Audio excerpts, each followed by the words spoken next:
Welcome to Insightful Hub. In this video, we are discussing question number 5 A, B, C. Before starting this, I want to share something. We are providing all assignments in PDF and the handwritten form.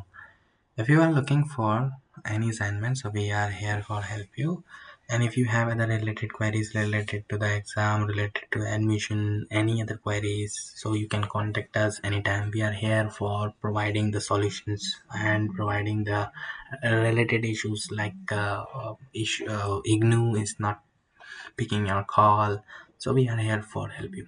The question number 5A is let f alpha be a finite extension f of odd degree, show that f alpha is equal to f alpha, and let k and let alpha beta be algebraic over f over degree m.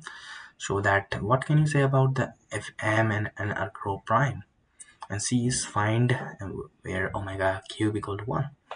So in this one we have solved all the papers in the PDF and the handwritten form. If you are looking for this, you can contact us anytime so that we will provide all the answers accordingly. Thank you so much for watching.